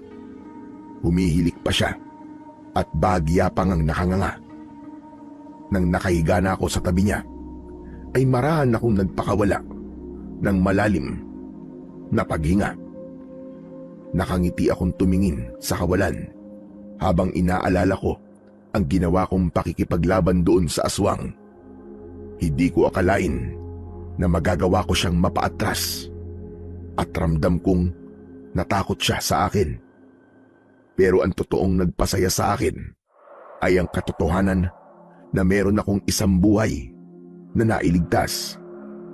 Ganun pala ang pakiramdam na merong naililigtas. Sobrang sarap na parabang kahit habang buhay akong magligtas ng magligtas, ay kayang-kaya ko yung gawin. Kinaumagaan, dahil madaling araw na akong nakatulog, ay hindi ako nagising sa oras ng normal kong paggising. Kung hindi pa nga ako ginising ni Lolo Victor, ay hindi pa sana ako babangon. Sinabi niya sa akin na nakahanda na ang almusal at kakain na kami. Sandali akong nagmumog at saka ako pumwesto ng upo sa aming hapagkainan. Mukhang ngayon ka lang yata ulit tinanghali ng gising ka. Nagpuyat ka ba kagabi? Ha? Hindi po. Hindi lang po kasi ako makatulog kagabi. Hindi ko nga po alam kung bakit eh. Oo nga pala. Dumaan dito si Kapitan. Po? Bakit po? May sinabi po ba siya sa inyo? Tungkol sa akin? Wala naman. Bakit naman ganyan ang reaksyon mo? Bakit? May kailangan ba sabihin si Kapitan tungkol sa iyo? Wala naman po. Ano po bang dahilan? Bakit po nagpunta rito si Kapitan kanina? Ang sabi niya ay pumunta ka raw sa bahay niya mamaya at meron yatang sira na naman sa linya ng kuryente niya sa bahay niya. Pumunta ka roon at sayang naman ang kikitain mo ron. Kala ko naman kung ano na. Sige po. Pagkatapos po nating mag-almusal, ay pupunta po ako kay Kapitan. Oo nga pala. Kanina nang bumili ako ng pandesal ay narinig ko sa usap-usapan ng mga tao na may inatake na naman pala kagabi ng aswang. Ha? Talaga po? Nasa ospital na raw yung inatake. Sugatan, pero mabubuhay pa naman daw. Mabuti naman po kung ganun. Salamat sa Diyos. At sabi rin ng mga tao, ay merong nagligtas doon sa lalaking inatake ng aswang. Nakita raw nila na isang binata ang nakipaglaban doon sa aswang. Sinabi nila na nagbalik na raw yung binatang nakabaskara na nakipaglaban noon sa mga aswang. Bigla ako nasamid sa sinabing yun ni Lolo Victor. Kahit mainit pa ang kape ko, ay dire-diretso ko yung ininom. Mas lalo tuloy akong nasamid. Matiim lang na nakatingin sa akin si Lolo Victor. Alam nating dalawa na hindi maaaring ako ang nakita nila. Dahil sa bukod sa hindi ko na kayang makipaglaban sa mga aswang, binata ang nakita nila. Hindi isang matandang lalaki. Umamin ka nga sa akin, Erneng. Ikaw ba ang binatang nakasuot ng maskara na nakipaglaban sa aswang kagabi? Po, hindi po ako yun, Lo. Paano naman po ako magiging ako yun? Nandito lang po ako buong magdamag sa bahay. Saka panigurado po na magigising kayo kapag aalis ako, di ba, Lo? Isa pa po, hindi ko nga po alam kung nasan po yung anting-anting at maskara nyo kasi ang sabi niyo po sa akin, tinapon niyo na po yun. Paano mo ipapaliwanag na may isang binatang nakasuot ng maskara na nakipaglaban sa aswang kagabi? Ang sabi pa nila ay naglabas ng kuryente ang kamao ng lalaking yon. Baka naman po merong nakapulot ng anting-anting nyo nung tinapon nyo po yun.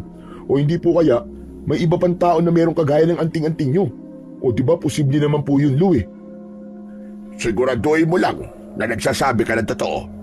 Dahil kapag nalaman kong nagsisinungaling ka, ay nako, talagang magagalit ako sa iyo. Ayoko na sinusuway mo ko, Erneng, ha? Hindi kita pinagbabawalan na makipaglaban sa aswang nang wala lang. Ang kaligtasan mo lamang ang iniisip ko. Huwag po kayong mag-alala, Lo. Hindi po ako yung binatang nakamaskara na yun. Takot ko lang po sa inyo.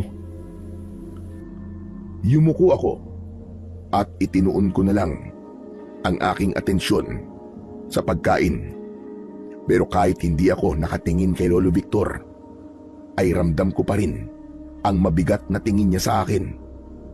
Panay ang dasal ko na sana ay naniwala siya sa akin dahil kung hindi, sigurado ko na babantayan na ni Lolo ang bawat kilos ko. Kapag ganun ang nangyari, ay mahihirapan na akong gamitin ang anting-anting at labanan yung aswang. Sa mga nakalipas na gabi, ay wala ng pag-atake ng aswang ang nangyari sa aming baryo. Naisip ko na maaaring natakot na yung aswang na umatake sa baryo namin matapos ng aming paghaharap. Kasabay noon ay naging maugong din ang usap-usapan na bumalik ng araw ang binatang nakamaskara na nakipaglaban noon sa napakaraming aswang. Nang mga sandaling yun, talagang naramdaman ko ang pagbangon ng pag-asa ng mga tao na matatapos na ang pananalasa ng aswang sa aming lugar. Hanggang sa sumapit na ang unang gabi ng pagbubukas ng peryan sa may plaza. Kahit medyo masama ang panahon at umaambon, ay hindi nagpapigil ang ilang mga tao na magtungo roon at kabilang na kami roon ng kaibigan kong si Waldo. Si Lolo Victor naman ay ayaw sumama sa amin at nagpaiwan na lamang sa bahay. Nagdala lang kami ni Waldo ng tig-isang payong para meron kaming proteksyon sa ambon. Tignan mo, Chong. Kahit masama ang panahon, marami pa rin nagpunta rito sa may peryahan. Sa bagay, unang gabi to ng pagbubukas nitong peryahan, kaya kahit siguro bumabagyo, marami pa rin pupunta dito, di ba? At sabihin mo, malakas ang loob ng mga tao na lumabas ng ganitong oras kasi alam nila na nagbalik na yung binatang nakamaskara na tagapagligtas natin. Kaya kahit umatake yung aswang na yun, ay meron na magtatanggol sa atin. Hindi na lang ako sumagot sa sinabing yun ni Waldo. Maya-maya pa ay naglaro na kami ng color game. Hindi rin namin pinalampas ang bingo at doon kami nagtagal ni Waldo. Ngunit sa gitna ng aming paglalaro ay narinig namin ang biglang sigawan ng mga tao sa kung saan. Nang sandaling yon ay tuluyan ng bumuhos ang malakas na ulan na sinabayan pa ng manakanakang pagguwit ng kidlat sa kalangitan. Hala, Chong! Ano nangyayari? Bakit nagkakagulo ang mga tao? Waldo, mabuti pa umuwi ka na. Titignan ko lang kung ano nangyayari. Bilisan mo! Hindi ko na hinintay ang sasabihin sa akin ni Waldo. Nagmamadali akong tumayo at tumakbo ako sa mga taong nagkakagulo. Labis akong nagulantang nang makita ko na inaatake ng aswang ang mga tao. Susugod sana ako, pero napagtanto ko na wala pala sa akin ang anting-anting. Kaya naman, nagmamadali akong umuwi sa aming bahay para kunin yon. Dumiretso ko sa likod at kinuha ko ang pala para hukayin ang anting-anting at maskara. Mabilis kong hinukay kung saan nakabaon ang mga yon. Pero labis ako nagtaka dahil wala na roon ang anting-anting at maskara ni Lolo Victor. Nagulat ako nang biglang dumating si Lolo na hawak ang anting-anting at maskara. Ito ba ang hinahanap mo? Erding. Sabi ko na nga ba, at ikaw ang binatang nakamaskara na sinasabi ng mga tao. Lolo Victor, patawarin niyo po ako kung nagsinungaling po ako sa inyo. Hindi ko po kasi kayang walang gawin para tulungan po mga tao dito sa atin, kahit alam ko namang may kakayahan akong tumulong. Lolo Victor, pagod na po ako. Nagigising po ako sa umaga at mababalitaan kong may pinatay na naman yung aswang. Gusto ko na pong matapos ito. Gusto ko na pong matapos ang takot ng mga tao. Tapos, sumasalakay pa po yung aswang sa peryahan ngayon, Lolo. Kaya Lo, parang awa niyo na po.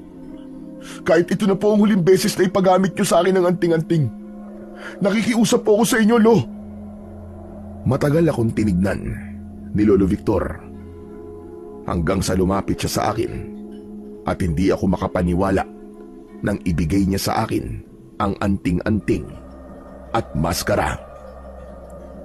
Siguro nga, ay di ko pwedeng pigilan kung gusto mong tumulong sa ating baryo, Apo. Sige, pumapayag na akong gamitin mo ang aking makapangyarihang anting-anting at maskara.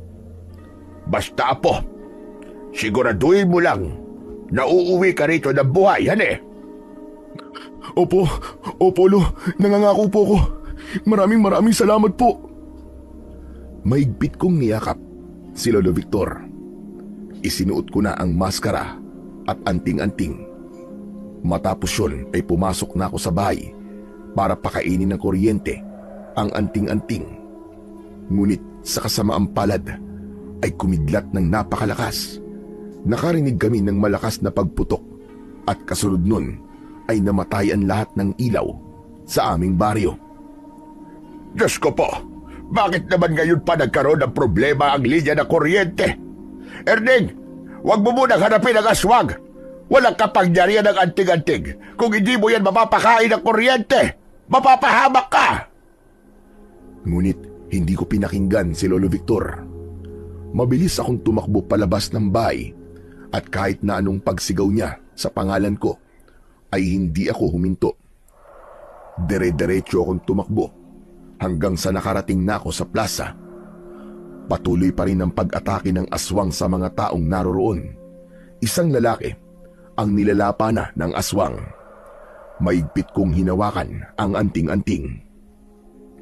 Anting-anting, alam kong wala kang kapangyarihan sa oras na to. Pero kahit proteksyon lang ang ibigay mo sa akin, nakikiusap ako sa'yo.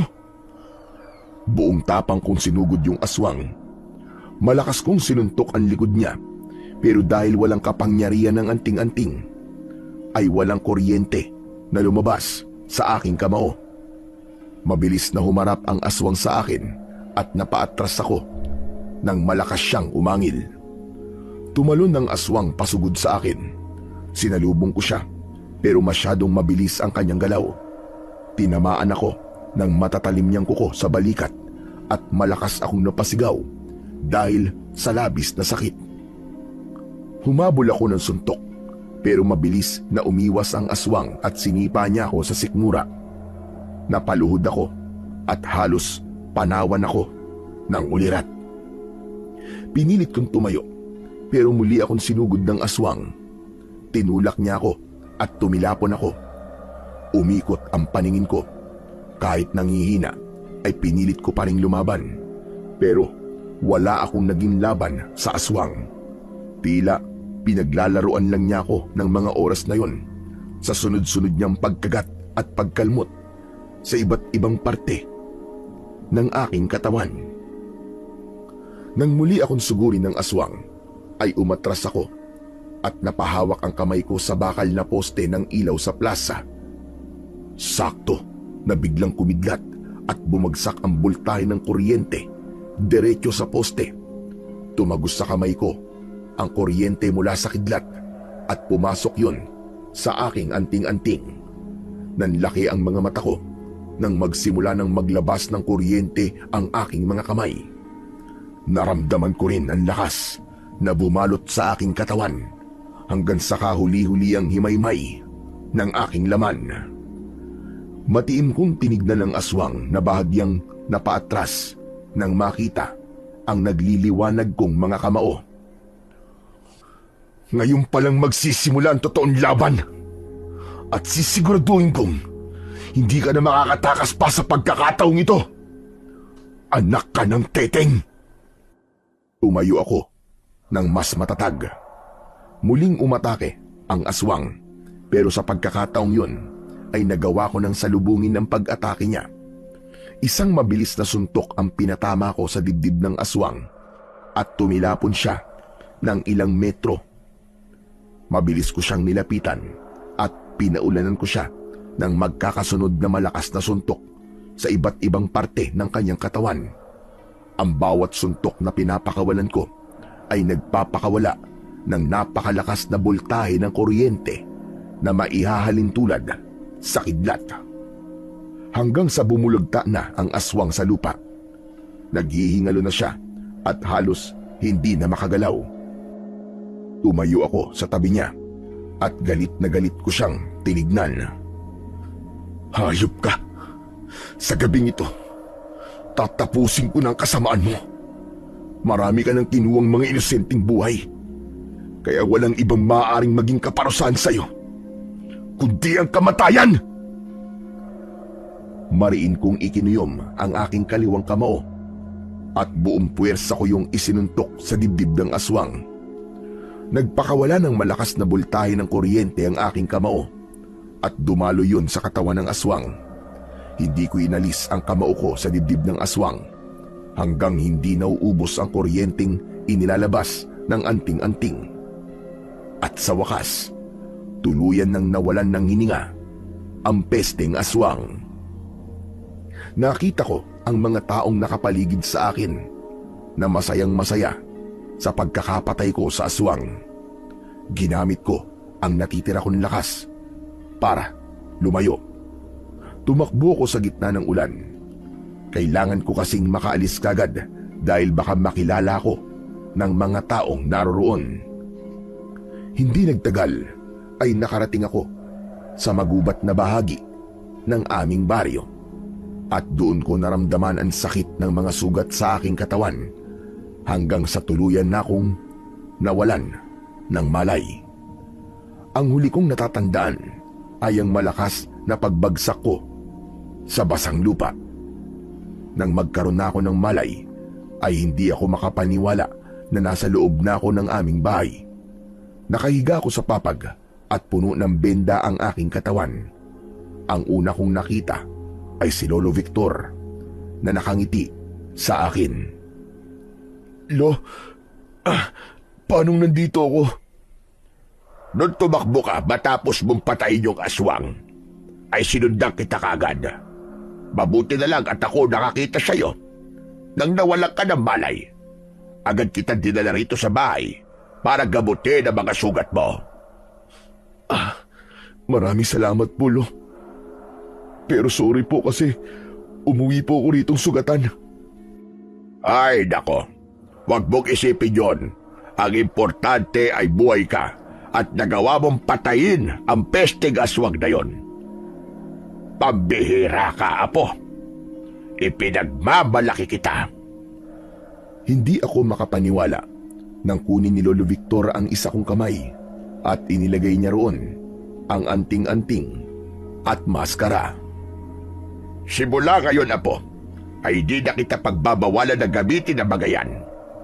Dahil naniniwala ko na hindi pa yon ang huling laban mo sa mga aswang. Kaya gamitin mo ang mga yan kung kinakailangan. Ipagtanggol mo ang mahihina. Ipagtanggol mo ang ating baryo laban sa mga aswang. Maluwa-luwa kong niyakap si Lolo Victor. Paulit-ulit akong nagpasalamat sa kanya dahil sa wakas ay tuluyan niya nang ipinamana sa akin ang kanyang makapangyarihang anting-anting. Makalipas ang 1 buwan ay unti-unti nang bumalik ang lakas ko. At dahil sa pag-aalaga sa akin ni Lolo Victor ay mabilis na naghilom ang aking mga sugat. Nakabalik na rin ako sa aking trabaho bilang elektrisyan. Natuwa ako dahil bumalik na sa normal ang takbo ng buhay ng mga tao sa aming baryo. Ngunit naging palaisipan sa lahat kung sino nga ba talaga ang binatang nakasuot ng maskara na nagligtas sa aming lahat. Doon ko naisip na hindi na kailangan malaman ng mga tao ang aking ginawa. Masaya na ako.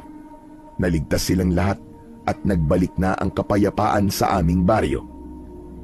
Naniniwala ako na mas mahalaga ang pagtulong ng walang hinihinging kapalit. Sapat na sa akin na nakagawa ako ng kabayanihan. Kahit kaming dalawa lang ni Lolo Victor ang nakakaalam. At yun ang isang bagay na hindi kayang bayaran ng kahit na anong halaga ng salapi.